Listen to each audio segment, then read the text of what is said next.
अच्छा, अब बात आ जाती है कि जो एक बहुत कई बार हम लोगों की इस पूरी बातचीत में बात आई कि गलत प्रक्षिप्त हो गया या मिलावट हो गई या भाष्य उसमें गलत कर दिया। तो मैं ये पूछना चाहता हूँ कि जो आर्य समाज है इसकी गुरु परंपरा क्या है?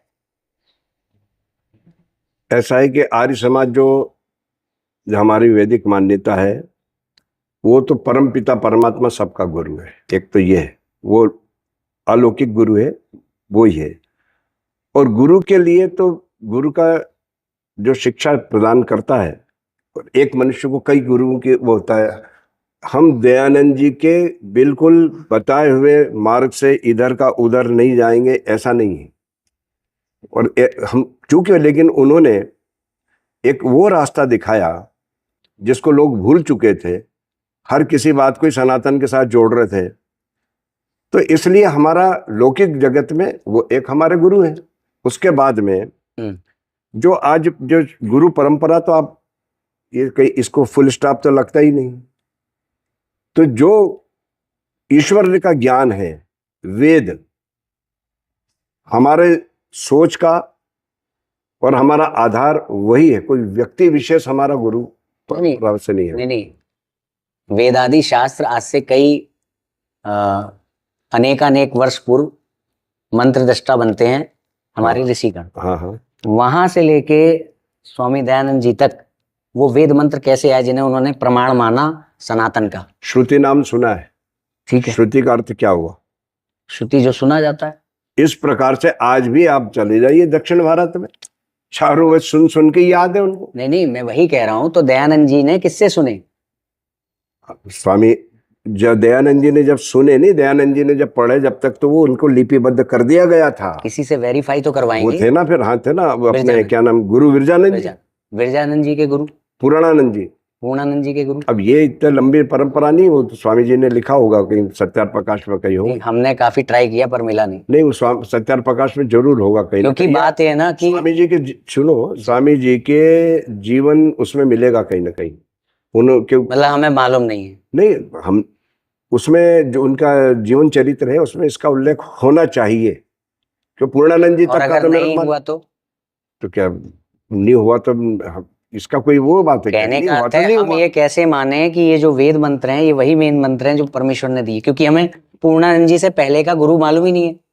तो इससे क्या होता है?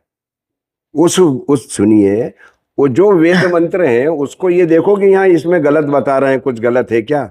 वेद तो अपने आप में उनके भावार्थ जो है, नहीं, जो वेद हैं हम ये जैसे वेद मार्केट से हम लेकर के आए, मान लीजिए कुछ छपा हुआ है किताब में, ऐसा ही नहीं हो गया। तो वो बताइए। वेद के बारे में आपको मालूम है, वेद को अशुद्ध कोई इसलिए नहीं कर सका कि वेद को याद करने की और पढ़ने की विधि 8 प्रकार से है, कई प्रकार से है, इसलिए उसमें कोई मिलावट नहीं कर सका। वो आप सही कह रहे हैं।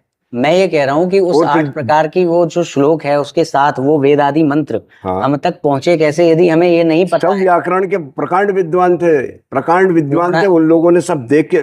पूर्णानंद जी ने मान लीजिए कहीं से वेद लिए पढ़ने के लिए, मान लीजिए उनने भी किसी से सीखे ही होंगे, तो वो किससे सीखे, कैसे प्रमाणित? ये तो एक विषय अलग है, इसको देखना पड़ेगा। ये हमें इसको होगा, इसकी जानकारी ऐसा नहीं कि नहीं है, होगी बिल्कुल। काफी आर्य समाज के रिसर्च भाई, ऐसे बहुत से ऐसे स्कॉलर हैं जिन्होंने इस पर रिसर्च किया है, वो कहीं ना कहीं मिल सकती है, कहीं ना कहीं मिलेगी, ऐसा नहीं है। हमने इस पे मैंने अभी तक आर्य समाज से इस सवाल का जवाब नहीं मिल रहा है। और इसका मैं कहता हूं कि चलो जो कुछ है वो कुछ ऐसा है कि जो सनातन के विरुद्ध है। मैं वही उसी पे आ रहा हूँ। बात ऐसी है कि जो गुरु शिष्य परंपरा जिसके बारे में हमें सामग्री प्राप्त है वो इनकी है, शंकराचार्य, निम्बार्काचार्य, इन सबकी गुरु परंपराओं की सामग्री हमें प्राप्त है।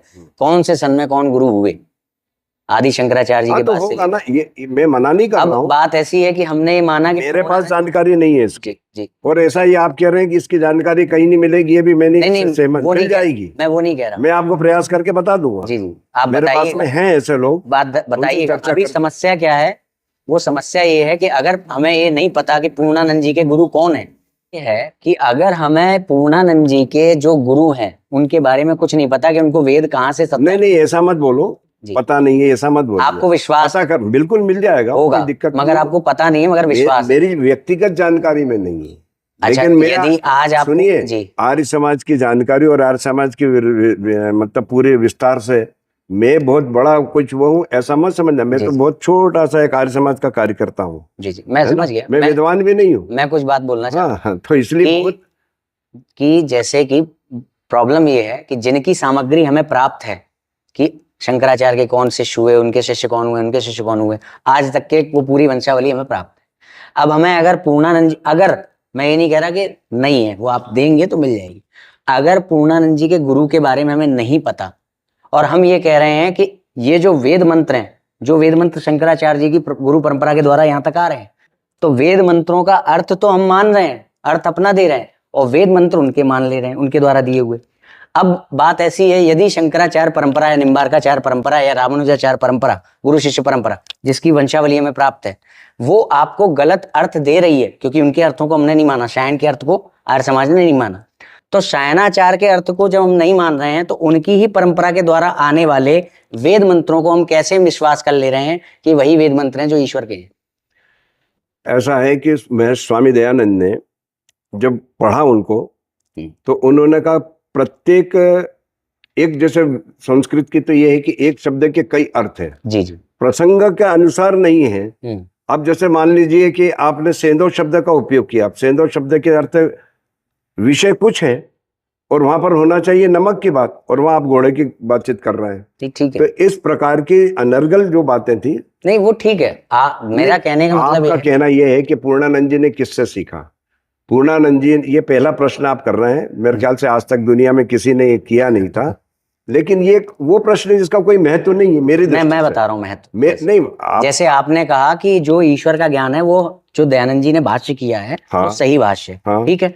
अब ये जो अच्छी बातें हैं, मैं कह रहा हूँ वो दयानंद जी ने जो बातें बताई हैं ईश्वर के विषय में, सब अच्छी हैं, मगर ये जो अर्थ बताया है उन्होंने, ये उन्हीं मंत्रों का अर्थ है जो मंत्र हम सुन लीजिए आप स्वामी दयानंद के, जब कई कई बार जब विपक्षियों ने, विरोधियों ने जब शास्त्रार्थ करने के लिए और सनातन धर्म के ऊपर आक्षेप लगाए और दयानंद के ये वेद के मंत्रों का गलत अर्थ था वो बताया, केवल आर्य समाज के पंडितों ने जाकर वहां पर वो किया है। नहीं, ये तो अच्छी बात है केवल भाई।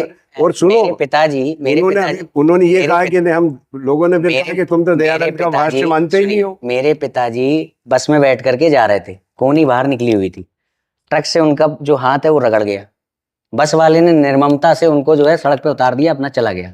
वो तड़प रहे थे कि मुझे बचाओ, मुझे बचाओ। उस समय उनकी सहायता एक मुस्लिम ने की। हाँ, तो ऐसा हो सकता है कि कोई जिसके जो मूल में सिद्धांत अलग अलग हों, मगर फिर भी वो अच्छा कार्य करे, तो इस क्योंकि उन्होंने एक जगह अच्छा कार्य किया इसलिए उनकी वो जो बात है बिल्कुल प्रमाण के रूप में हम मान लें, तो ये तो नहीं हो सकता। ना, लेकिन देखिए बात सुन जी, स्वामी दयानंद का रिकॉर्ड है जी, विश्व में कोई व्यक्ति उनको चुनौती से उनको पराजित नहीं कर सका। जब वो जाते थे अपने बनारस में, तो वहां पर पोस्टर लगवाते थे। ये सभी लोग कहते हैं, तो काशी के पंडित, काशी भारत की वो भी किताब छपी है जिसमें वो साथ में आ रही है। बाद में उसने मानी है, हारे नहीं है, उसने क्षमा मांगी है। उसने राजा ने स्वामी जी को बाद में बुलाया और बोले ये पंडितों की हमारे को मतलब षड्यंत्र में आ गए थे, उसने क्षमा मांगी है और स्वामी जी को लेके गया वो कि आप सही थे। कोई उनको इस निरुत्तर, ये जो बातें हैं ना, इनका हम लोग वो नहीं निकाल पाएंगे। आप सही बोल रहे हैं।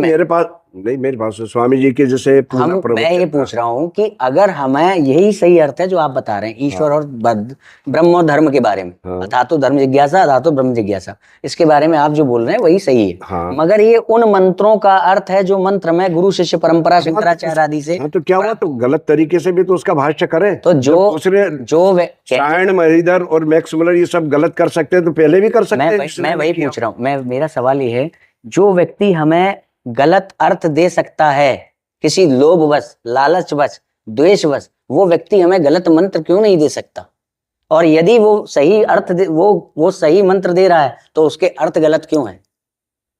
गलत, देखिए अभी मैंने एक उदाहरण दिया था आपको, एक प्रक्षेप हुआ, ईशावास्यम इदम की जगह श की जगह उन्होंने सा कर दिया। देखिए उनके पास भी अपने पक्ष हैं, अपनी चीजों को नहीं ईसा कर दिया, अब कैसे पक्ष? वो ईसा मसीह से जोड़ रहे थे, पादरी लोग उसका प्रचार कर रहे थे। मैं आपको ये पूछ रहा हूँ, तो ठीक है वो अलग चीज है, मगर अगर हम जैसे मान लीजिए ये भाई साहब बैठे हैं सामने और इनसे मैं एक किताब ले रहा हूँ और मैंने कहा ये किताब बिल्कुल प्रामाणिक है, क्योंकि इसने कहा है कि परमेश्वर से आई है, ठीक है। अब मैं इस किताब को मान रहा हूँ। अब इस किताब में इसने अर्थ भी लिखे हैं, मैं कह रहा हूँ इसने लालचवश, अज्ञानतावश इन अर्थों को बदल दिया है। तो जब इसके ज्ञान पर मुझे भरोसा नहीं है कि ये सही ज्ञान दे रहा है, या द्वेषवश या लालचवश ज्ञान पर भरोसा नहीं है, तो इसके मंत्रों पर मैंने भरोसा क्यों किया? मंत्र बात अलग है। देखिए, ऐसा एक मंत्र के भावार्थ करने का तरीका अलग है, और भावार्थ वही कर सकता है जिसने कि उसको गूढ़ता से, मतलब कि उसमें अष्टाध्यायी और जो उसके तरीका सरल है। नहीं नहीं, मैंने ये कैसे माना कि अब मैं उदाहरण सुनते, एक गणित है जी, गणित करने को मैंने भी करा और दूसरे ने भी करा, मैंने अपने हिसाब से किया, दूसरे ने दूसरे से हिसाब से कर दिया। अच्छा, तो मतलब मैंने जो किया वो जो उत्तर है वो उसको सही मानेंगे क्या? ये तो देखना पड़ेगा, कहीं ना कहीं उसका प्रमाण होना चाहिए कि किस कारण से ये सही है और किस कारण से ये गलत है।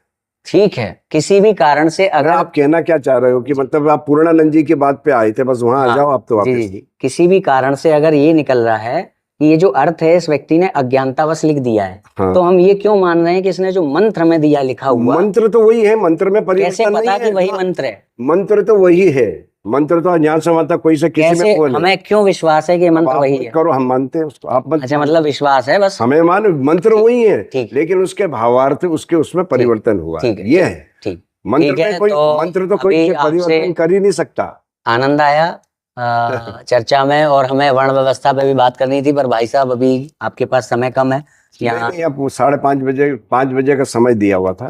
अच्छा, मैं समझा विवाह संस्कार है। विवाह संस्कार भी है, दूसरे एक मीटिंग भी रखी है थोड़ी, इसके बाद में सारे डॉक्टर मऊ के वो आने वाले हैं। अच्छा अच्छा, कुछ कार्यक्रम पर ऐसा है जो आपने की, मैं ऐसा है कि मैं कोई बहुत विद्वान नहीं हूँ, लेकिन मैं इस संबंध में और अच्छा, इसके बारे में आपसे ज्यादा मेरा निवेदन है हाँ। कि अगर पूर्णानंद जी के पीछे के कुछ गुरु 5-10 पीढ़ी हाँ। अगर प्राप्त हो पाए तो आप थोड़ा सा कृपा करिए। ठीक। ठीक, कुछ आपको कोट किए कि वेदों में ये दिया है या उपनिषदों में ये दिया है, तो आपने कहा कि आपने गलत वो किसी और का भाष्य पढ़ लिया, गलत भाष्य पढ़ लिया है। तो इसमें बात ये आती है कि आर्य समाज की गुरु परंपरा क्या है? गुरु तो सबसे आदि गुरु तो हमारा वही परमात्मा ही है, जिसे योग दर्शन में इधर से जैसे जो दयानंद जी हैं, इनके गुरु विरजानंद जी, फिर विरजानंद के गुरु ये, फिर इनके गुरु ये, तो ऐसे ऋषियों तक जाने वाली वो परंपरा क्या है? गुरु परंपरा को मानता है आर्य समाज की? नहीं, जैसे शंकराचार्य गुरु परंपरा, रामानुजाचार्य गुरु परंपरा या निम्बार्काचार्य गुरु परंपरा है, तो क्या आर्य समाज गुरु परंपरा को मानता है? हाँ, गुरु जिनसे ज्ञान लेते हैं, गुरु मतलब वही जो हमें हाँ, अज्ञान से हमें अंधकार से हमें जो प्रकाश की ओर ले जाता है, उसको ही गुरु कहते हैं, अद्वैतार का उपनिषद है ना। गु माने अंधकार से रू, जो प्रकाश की ओर हमें ले जाए, हमारा पथ प्रदर्शन करे, हमारा मार्गदर्शन करे, हमें तो आर्य समाज की सही दिशा दिखाए, वही गुरु होता है। और आर्य समाज जो है सबसे प्राचीन गुरु जो है वो परमपिता परमात्मा को ही मानता है। सा एषा पूर्वेशाम अपि गुरु काले नान वच्चेदात, वो सबसे पुरातन गुरु है, उसको काल से भी अवच्छेदित नहीं किया जा सकता। और उसके बाद जो हमें सैद्धांतिक रूप से जो ज्ञान दिया वो हमारे गुरु महर्षि दयानंद सरस्वती। नहीं, इधर से गुरु परंपरा थोड़ी सी बताइए कि परंपरा वहाँ तक कैसे जाती, ऋषियों तक, जैसे दयानंद सरस्वती जी, फिर उनके गुरु विरजानंद, फिर उनके गुरु कौन, फिर उनके थोड़ा पीछे ऐसे। तो ऋषि दयानंद के गुरु थे विरजानंद जी, और फिर ऋषि दयानंद जी तो हैं वो हम सबके गुरु हैं। नहीं, विरजानंद जी के पीछे भाई परंपरा परमेश्वर तक है ना, तो परमेश्वर से यहाँ तक जो आई है मध्यकाल के गुरु, तो वो एक बहुत एक लंबा सिस्टम है, और उतना थोड़े से 2-4 कुछ पीछे के कुछ पीढ़ियों पहले के गुरु के नाम, जैसे विरजानंद के ये थे, इनके ये थे, ऐसे कुछ थोड़ा 2-4 ऐसे तो हमारे सब जो ये वेद शास्त्र हैं, ये जो ऋषियों के ग्रंथ हैं, ये सब हमारे गुरु ही हैं। नहीं, ऐसे नाम बद्ध की भाई विरजानंद को इन्होंने पढ़ाया, इन्होंने वेद मंत्र सिखाए, फिर उनको इन्होंने वेद मंत्र सिखाए, ऐसे 5-6 पीढ़ी तो हमें तो ऋषि दयानंद से तो बहुत 2 धाराएं फूटी, 2 तरह के इनके शिष्य तैयार हुए। एक नहीं, ऋषि दयानंद जी नहीं, ऋषि दयानंद जी के पीछे, इधर का नहीं, ऋषि दयानंद जी के पास वेद मंत्र कहाँ से आए, कैसे आए? ऋषि दयानंद जी ने तो गुरु विरजानंद जी से ज्ञान ग्रहण किया। विरजानंद जी के वो गुरु थे पूर्णानंद जी। नहीं। अच्छा। वो तो वेदों के विद्वान थे। तो पूर्णानंद जी के गुरु? पूर्णानंद जी के गुरु का नहीं, इतनी लंबी परंपरा का स्मरण नहीं है सब। नहीं लंबी नहीं, कुछ 5-6 पीढ़ी, जैसे हमें मध्यकालीन पूर्णानंद जी तक का हमें मुझे पता टीपू है। सुल्तान का इतिहास स्वामी पता है। विरजानंद जी के गुरु पूर्णानंद जी थे। उससे पहले की गुरुओं का नाम नहीं है। गुरुओं का नाम स्मरण नहीं है, तो पढ़ा फिर- तो है, स्मरण नहीं है। हाँ, इस समय मतलब किसी स्मरण। शास्त्र में दिया गया ऐसा? हाँ, तो गुरु परंपरा जब चली आ रही है तो सबके होंगे ही। नहीं कुछ 5-6 पीढ़ी पहले के गुरुओं के नाम। जितना था वो मैंने बता दिया, कुछ और पूछिए। अच्छा, तो इसमें ये बात आती है कि पूर्णानंद जी को वेद मंत्र किससे मिले, ये हमें ये नहीं पता है। तो हम ये कैसे माने कि जो वेद मंत्र हैं जो पूर्णानंद जी ने इनको दिए, वो वही वेद मंत्र हैं जो परमात्मा दे रहा है ऋषियों को? वही है। नहीं वही है, वो सही है, मगर पूर्णानंद जी ने वही वेद मंत्र दिए हैं जो परमात्मा ने निष्कासित किए, वही पूर्णानंद जी ने विरजानंद जी को दिए। तो ये किस आधार पर है? ऐसा है क्योंकि या तो हमें गुरुओं का नाम मालूम है कि ऐसा इनके है, ये गुरु हम आपको बता रहे हैं। ऐसा है कि परमपिता परमात्मा ने सृष्टि के आदिकाल में 4 ऋषियों के पवित्र अंतःकरण में वेद रूपी सूर्य का प्रकाश किया। नहीं तो वो वो अग्नि, वायु, आदित्य, अंगिरा, जी। ठीक है। तो उसके बाद ब्रह्मा ऋषि ने उन 4 वेदों को लिखा जी। क्योंकि वेद का नाम था श्रुति, और श्रुति का अर्थ होता है श्रूयते इति श्रुति, जिसको सुना जाता है उसको श्रुति कहते हैं जी। तो पहले जब ये श्रुति का पाठ होता था तो लोग सुन लेते थे और उनको स्मरण हो जाता था, याद हो जाता था। तो श्रावण परंपरा से वेद सुरक्षित थे। फिर कुछ समय बाद वो स्थिति आई कि लोग विस्मृत करने लगे। तो ये हुआ कि ना श्रावण परंपरा से तो पठन पाठन परंपरा से हमारे वेद जो हैं वो सुरक्षित रहें। तो इसलिए ब्रह्मा नामक ऋषि ने उन 4 वेदों को लिपिबद्ध किया। जी। ठीक है। और उसके बाद ब्रह्मा ऋषि से लेकर के अब तक ऋषि दयानंद पर्यंत, नहीं तो इसमें ब्रह्मा ऋषि से इसमें बहुत लेकर बड़ा ऋषि गैप है। दयानंद है पर्यंत क्या? गैप नहीं है, बहुत सारे गुरुओं नहीं की वो नहीं, मैं परंपरा पीछे नहीं चली। जाऊंगा। जैसे हमें मध्यकाल का इतिहास अपना पता है कि टीपू सुल्तान ऐसा था या फलाना व्यक्ति ऐसा था, मध्यकाल का इतिहास हमें पता है। तो हमें अपने गुरुओं का, मध्यकालीन गुरुओं का इतिहास तो पता होना चाहिए, क्योंकि ऋषि दयानंद जी 100-150 साल पहले, और उनके विरजानंद जी और 100 मान लीजिए, उसके पहले का इतिहास मान लीजिए 50 और मान लीजिए पूर्णानंद जी। अब थोड़ा ये मध्यकालीन, हम लोग अलेक्जेंडर का इतिहास जानते हैं, हम लोग टीपू सुल्तान का, अकबर का इतिहास जानते हैं, 500 साल पहले का इतिहास। बहुत लंबी चली वो नहीं, गुरु नहीं, परंपरा, वो लंबी- महर्षि दयानंद तक चली है। मध्य उसमें काल था तो तमाम हमारे जो साहित्य थे जी वो सब जला दिए गए। जी अब उसे जिनके पास रखा हुआ है मनुस्मृति में बताया जाता है, जी तो वो तो सब हमारे जला दिए गए। मतलब नालंदा, हम लोग एक तक्षशिला, अंदाजे से चल रहे हैं कि हाँ ये वही परमात्मा के दिए हुए ग्रंथ होंगे। बस वो वेद नहीं, वेद के ज्ञान से, वेदों के भाष्य से। भाष्य जो है आजकल महाभारत युद्ध के बाद जो है सब गलत किया गया। नहीं वो ठीक है। निघंटू के हम लोग निघंटू को मानते हैं। तो वो निघंटू, आजकल तो जैसे मैदार सायन वो क्या करता है, वो आज की आधुनिक जो है शब्द कोश का सहारा है। वो जो निघंटू है वो हमारे पास कैसे आया? वो 5000 वो हमारा व्याकरण वो है। महर्षि व्यास ने लिखा ना, वो भी ऋषि थे तो ना। बस व्यास से यहाँ तक कि और लोग होंगे व्यास के उसके बाद मतलब एक अंदाजा है कि हम जो पढ़ रहे हैं वो व्यास बहुत का हुए लिखा हुआ है। हमारे ऋषि, बहुत हुए। अंगिरा ऋषि, नहीं भृगु अरबों ऋषि। नहीं, पिछले 500 साल का तो इतिहास हमें मालूम होना चाहिए। ये 5 साल कहाँ है, ये तो सब जला दिए गए। ये तो वेद ही भी नहीं था। नहीं कहने का अर्थ ये है, कहने का अर्थ ये है कि जो अन्य परंपराएं हैं गुरुओं की, जैसे निम्बार्क परंपरा यहाँ जो या आगे कर लीजिए। या रामानुजाचार्य परंपरा या शंकराचार्य परंपरा, इनकी परंपरा में लिपिबद्ध बिल्कुल गुरुओं का नाम एक एक पता है इनका। जी जी। तो आदि शंकराचार्य जी से आए। तो अब बात ये आती है कि अगर हमारे पास, तो वेदों की प्रशंसा किया, वेदों ही तो माना। हाँ वेदों को माना। अब बात ये आती है कि अगर हमें इन गुरु परंपराओं से वेद प्राप्त होना हम स्वीकार करते हैं, तो इन गुरु परंपराओं के अर्थ को हम स्वीकार क्यों नहीं करते? और अगर इनके अर्थ को स्वीकार नहीं करते तो इनके वेद मंत्र पर हम क्यों स्वीकार करते हैं? मतलब जिनसे हम वेद मंत्र ले रहे हैं, अगर हमें उस पर भरोसा नहीं है तो फिर हम उसका कारण है जी। उसका कारण ये है कि संस्कृत दो तरह की है, एक लौकिक संस्कृत, एक वैदिक संस्कृत। जी जी जी। तो वैदिक संस्कृत को पढ़ने की जो कुंजी है वो है निघंटु, और निघंटु वैदिक शब्दकोश है, और उसके जो निर्वचन हैं वो महर्षि यास्क ने निरुक्त में किए हैं। तो जब तक निघंटु और निरुक्त का हम स्वाध्याय नहीं करेंगे तब तक वेद मंत्रों के वास्तविक अर्थ हम नहीं कर सकते। वो ठीक है, निघंटु हमारे पास किसने दिया, कैसे आया? गुरु परंपरा से। अब गुरु परंपरा कह रही नहीं ये इसका अर्थ है, और हम लोग मना कर रहे हैं, एक मिनट, हम लोग मना कर रहे हैं कि नहीं इसका ये अर्थ नहीं है। तो जब हम ऐसा कह देते हैं कि हमें इस पर विश्वास नहीं है, तो उससे प्राप्त होने वाले मंत्रों पर विश्वास कैसे?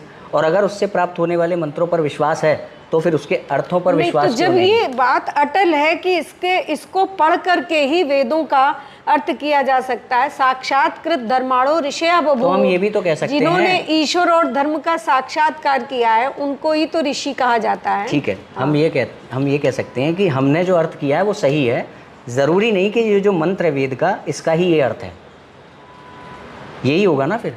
नहीं मतलब उसको वेद से जोड़ किस तरह से रहे, क्योंकि जैसे जो हमको गलत अर्थ दे सकता है वो हमको गलत मंत्र भी तो दे सकता है। मंत्र जो है वो ऋषियों के बनाए हैं, मंत्र में परिवर्तन नहीं किया जा सकता, इसीलिए वो 8 विकृतियां बनाई गई जिनके माध्यम से आज तक कोई वेद में मिलावट नहीं कर पाया और न कर पाया है, न भविष्य में कर पाएगा। जटा माला शिखा रेखा ध्वजो दंडो रथो गना अष्टो विकृतया प्रोक्ता क्रम पूर्वा मनीषी। जिसको मिलावट करनी है वो अष्टाविकृति वाले श्लोक को ही मिटा देगा।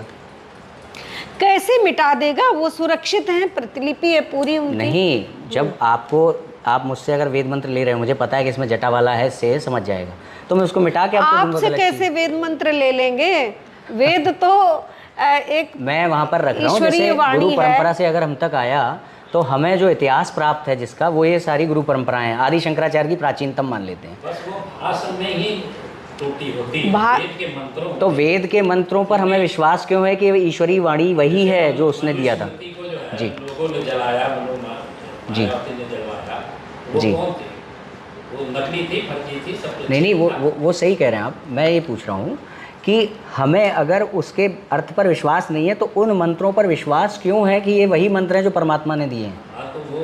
परमात्मा की जो चीज अनादिकाल से चली आ रही है, मगर उसमें बीच में वो है ना पाखंडी। आपके अनुसार शंकराचार्य पाखंडी है ना? नहीं, आज जो नकली शंकराचार्य बन रहे हैं वो पाखंडी है, जिनके अंदर पाखंड भरा है वो पाखंडी है। वो पूजा वो शंकराचार्य जी उन्होंने विग्रह पूजन भी माना है, जगन्नाथपुरी का वो किया, स्थापना की। आदि शंकराचार्य उन्होंने मूर्ति पूजा मानी है। मैंने प्रबोध सुधाकर पढ़ी है, उनका पूरा जीवन दर्शन। शंकर दिग्विजय पढ़ा है मैंने, उनकी प्रश्नवाला पढ़ी है। नहीं तो उन्होंने केवल परा पूजा नहीं लिखी ना, उन्होंने काफ़ी कुछ लिखा है। एक केवल उसी को क्यों पढ़े जिसमें उन्होंने निराकार की व्याख्या कर दी हो?